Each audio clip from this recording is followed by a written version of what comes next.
वृषभो विश्वरूपः छन्दोभ्यो जगता सम्बभूव समेन्द्रो मेधया स्पृणोतु अमृतस्य देवधारणो भूयासं शरीरं मे विचर्षणं जिह्वा मे मधुमत्तमा कर्णाभ्यां भूरिविश्रुवं ब्रह्मणः कोशोऽसि मेधया पीतः श्रुतं मे गोपाय। ओम शांति शांति शांति। श्री भगवान पांडुरंग परमात्मा श्री ज्ञानोबराय जगद्गुरु तुकाराम महाराज शांति ब्रह्म एकनाथ महाराज आदि श्री शंकराचार्य इत्यादि सब संतों के अलौकिक हेतु के अकारण करुणाक्षी कृपा से ब्रह्म सूत्र का विचार करते हुए ब्रह्म सूत्र के तृतीय अध्याय के तृतीय पाद के तृतीय अधिकरण का ही विचार कर रहे थे। इसमें यह विचार किया जा रहा है कि यह जो दोनों उपनिषदों में छांदोग्य और बृहदारण्यक में जो उद्गीत विद्या आई है वह उद्गीत विद्या एक है कि अलग अलग है। दोनों भी जगह पर उद्गीत ही नाम है। तो से पूर्व पक्ष ने कहा शब्दात उनका शब्द होने से नाम भेद यहाँ पर होने से दोनों में भेद होना अन्यथा। तो सिद्धांत ने कहा कि अन्यथा नाम अलग अलग होने के कारण ये दोनों विद्याएं अलग अलग होगी। शब्द बताता है, प्रमाण है कि है इस तरह से सिद्धांत ने कहा। तब पूर्व पक्ष बोलता है नहीं, अविशेषात दोनों में बहुत पदार्थों का साम्य होने से दोनों विद्या एक ही है, दोनों विद्या अलग अलग नहीं है यह कहा। तब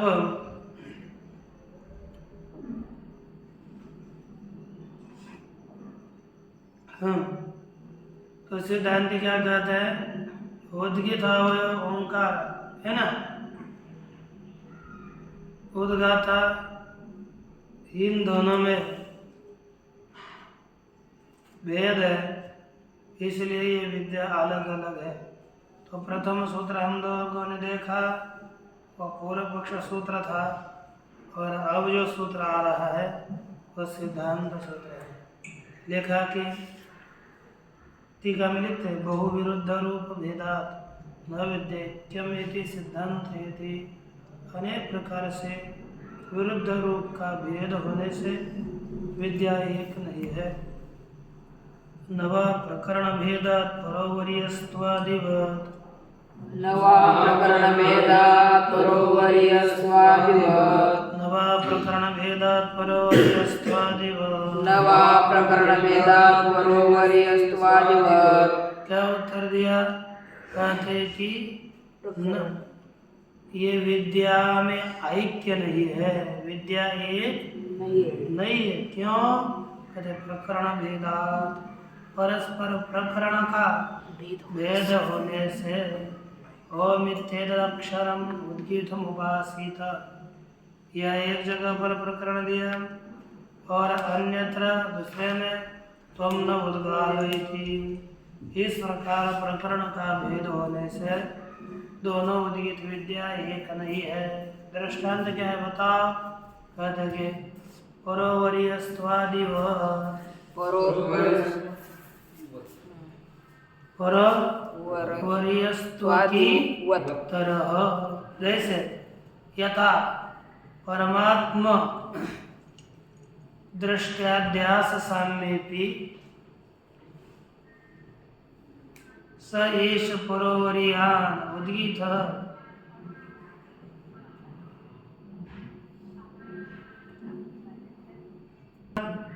यथा परमात्मा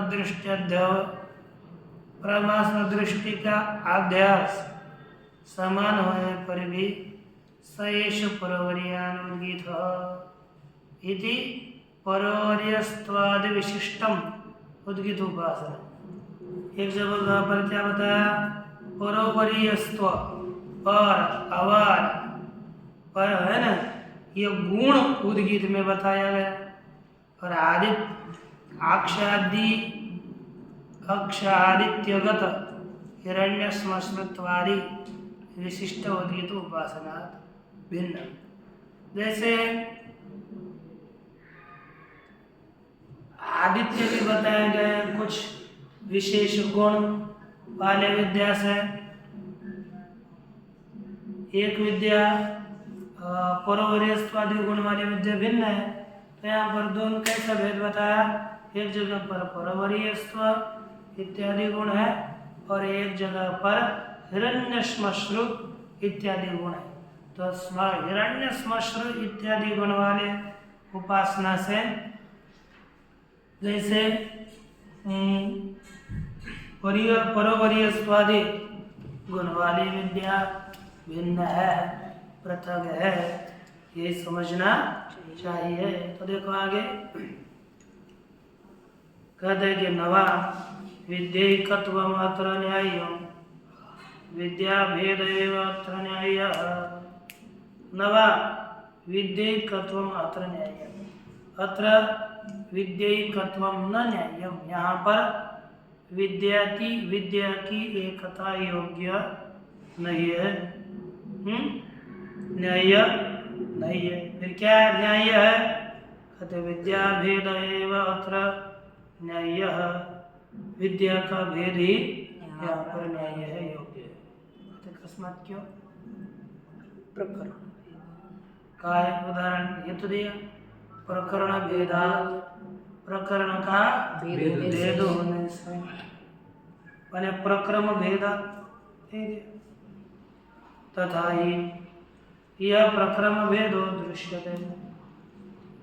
उसी प्रकार यहाँ पर प्रकरण का भेद दिखता है। छांदोग्य तावत आदि में, छांदोग्य में ओम इति एतदक्षरम उद्गीतम उपासित, यह वाक्य दिया। इस वाक्य से इति एवं उद्गीतावयवस्य ओंकारस्य उपास्यत्वं प्रस्तुत्य, उद्गीत का अवयव जो ओंकार, उस ओंकार के उपासना को आरंभ करके, है ना, ओंकार की उपासना को आरंभ करके रजतमादि गुणोपव्याख्यानम तत्र कृत्वा रजतम इत्यादि गुणों का व्याख्यान वहाँ कर पकड़ मान करके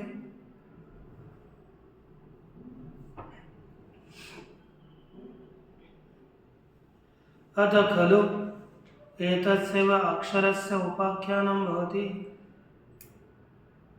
और बताया क्या पुनः? और पुनः कहा कि तमें, अच्छा, अथ खलु एतस्य अक्षरस्य, और निश्चित इसी अक्षर का उपाख्यान संयुक्त से कथन होता है।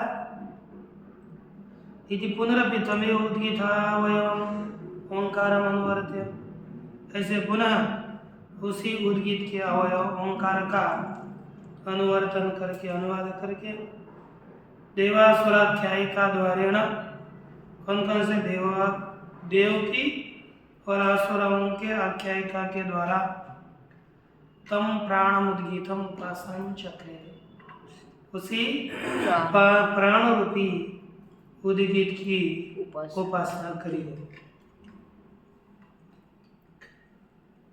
है ना, उपासन चक्रे ऐसा कहा।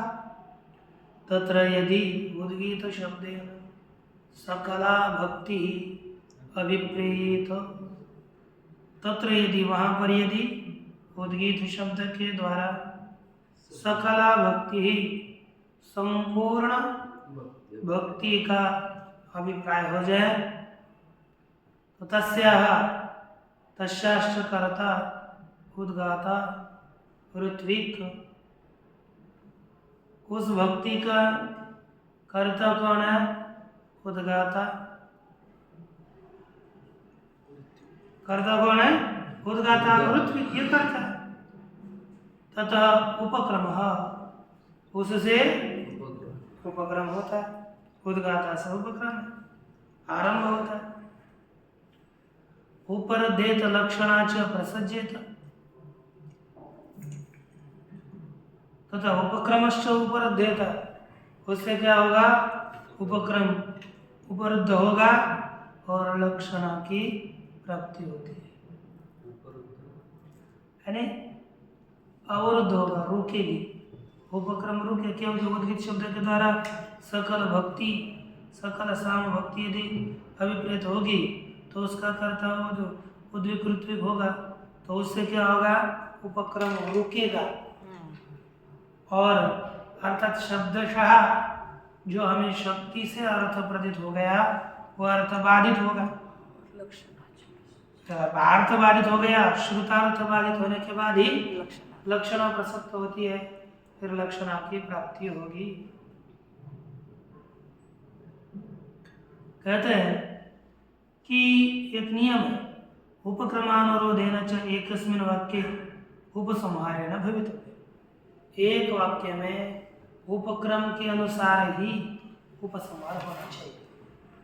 जो एक विषय चलता है, जिस विषय का हम लोग निरूपण करने के प्रवृत्त हो गए, तो उपक्रम जैसा है उसी तरह उपसंहार भी होना चाहिए।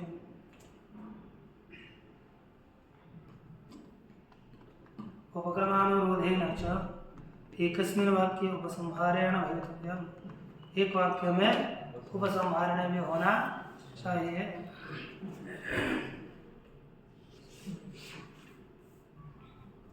ततश्च तस्मादत्र तावत् उद्गीतावयवे ओंकारे प्राणदृष्टि उपदिश्यते। इसलिए यहाँ पर पहले उद्गीत के अवयव ओंकार में प्राण दृष्टि का उपदेश किया जाता है। तो उद्गीत को प्राण समझना है। उद्गीत में क्या की जाती है? उद्गीत का अवयव जो ओंकार, ओंकार को प्राण समझा जाता है। ये है कि नहीं? छांदोग्य में बताया। और वाजसने के तो अर्थात बृहदारण्यक में तो उद्गीत शब्देन अवयव ग्रहणे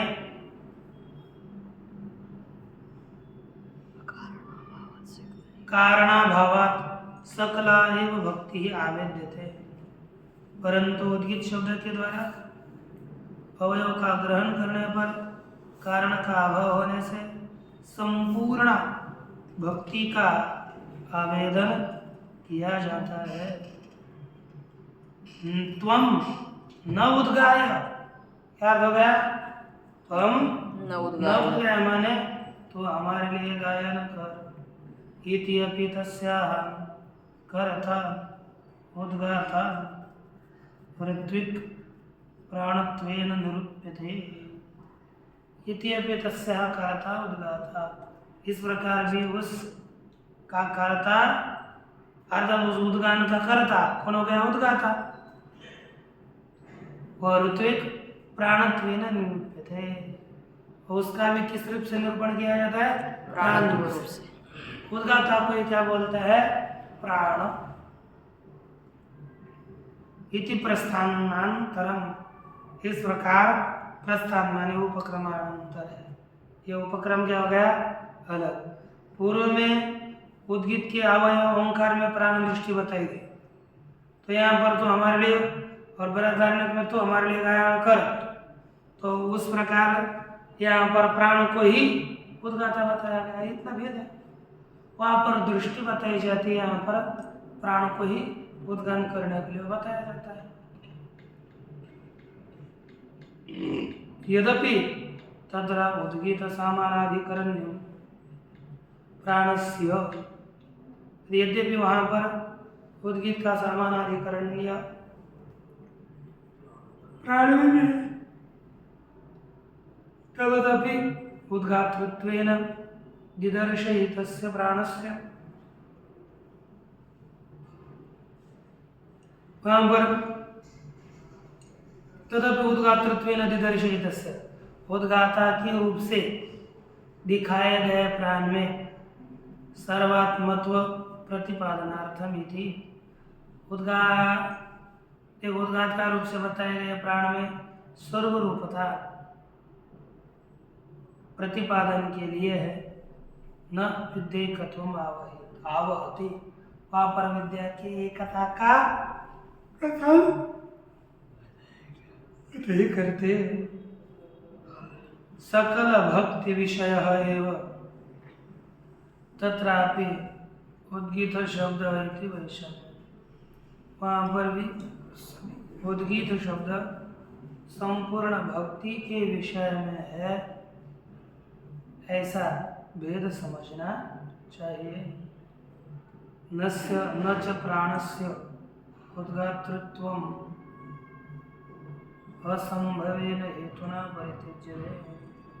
कहते कि कोई बोलेगा महाराज प्राण में उद्गान कर्तृत्व असंभव है क्योंकि प्राण जड़ है ना, उद्गान क्या करेगा, ऐसा कोई बोल सकेगा। कहते कि असंभव हेतु से प्राण में उद्गातृत्व का परित्याग नहीं किया जा सकता। क्यों? कहते कि उद्गीत भाववत उद्गातृ भावस्य अपि उपासनार्थत्वेन उपदिश्यमानत्वात्। क्योंकि उद्गीत जैसे उद्गीत भाव प्राण को उद्गीत समझा, यह जैसे उपासना के लिए है उसी प्रकार प्राण को उद्गाता बताना भी उपासना के लिए है। उद्गीत भाव भी प्राण का उपासना के लिए है और उद्गातृत्व भाव भी प्राण का उपासना के लिए है।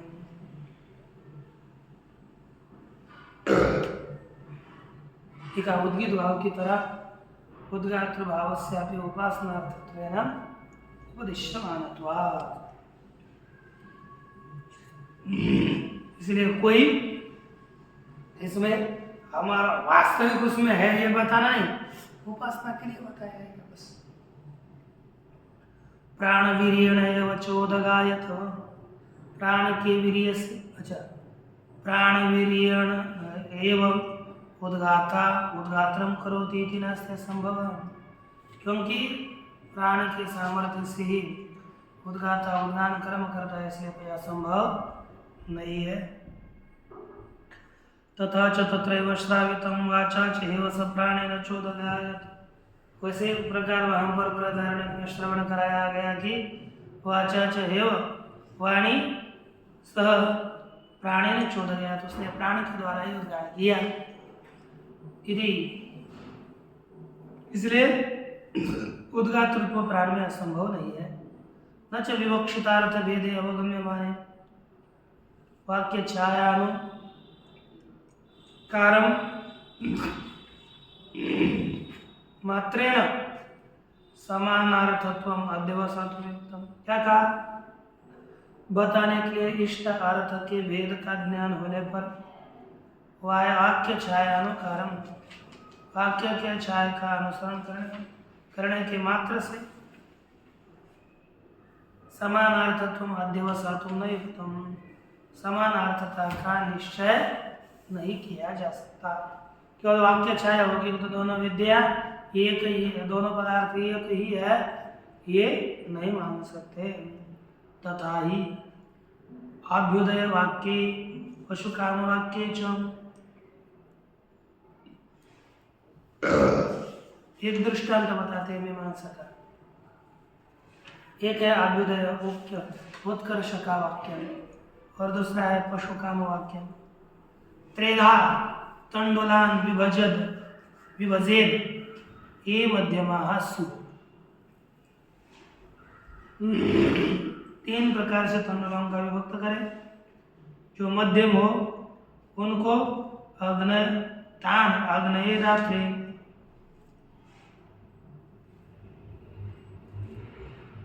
पुरोडाशमष्ट कपालम कुर्यात्। अग्नये रात्रि अग्नि रूपी दाता के लिए वो अष्ट कपाल वाला पूर्णाश निर्माण करे, इत्यादि निर्देश तो समान है। ये जो वाक्य मूल में दिया है, त्रिधा खंडलान विभजित में मध्यमा स्थान अग्नि धात्रे पूर्णाश मष्ट कपालम कुर्यात्, इत्यादि निर्देश समान होने पर भी उपक्रम भेदात, उपक्रम के भेद से अभ्युदय वाक्य में देवता अपनयः अध्यवसितः, देवता का अपनय माने वियोग ही निश्चित किया गया है। ये उपक्रम क्या है? नीचे पूरा मंत्र दिया है। विवाहितं प्रजया पशुभिर अर्धयति वर्धयत्यस्य भातृव्यं यस्य हविर निरुक्तं पुरस्तात् चंद्रमा अभ्युदयति दे त्रेधा, यहाँ से आगे त्रेधा तंडला विभजित मध्यमा स्थानाग्रे पूर्व अग्नये धात्रे पुरोडाशमष्टकपालं कुर्यादेवस्तविष्टास्तानिन्द्राय प्रदात्रे ददंचरम ये निष्ठास्तन विष्णवे शिविष्टाय श्रद्धे चलो। यहाँ पर एक उसका अर्थ भी लिखा है नीचे। तो दोनों विधियों में, एक पशुकाम वाक्य में और दूसरा वाक्य कौन सा? अभ्युदय वाक्य। अभ्युदय वाक्य में और पशुकाम वाक्य, इन दोनों जगह पर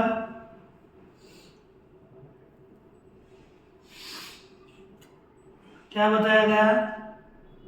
ये वाक्य तो समान है, तो भी यहाँ पर विद्या का भेद माना जाता है। जैसे पशुकाम वाक्य तो याग विधि, पशुकाम वाक्य में क्या बताई गई है? याग विधि। मैं अभी क्या करूँगा, बोलो भाषण लेता हूँ, टीका कर लेंगे, इसलिए क्योंकि टीका ले लेंगे तो फिर ऊपर करने होगा, ऊपर बात टीका नहीं होगा, टीका पूरी कर लेंगे।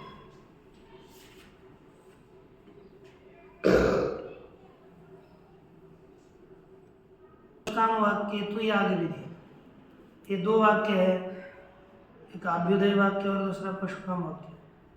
तो कहते हैं पशुकाम वाक्य में तो याग की विधि है, तथा यहाँ भी और एक जगह पर देवता का वियोग निश्चित है। किसमें?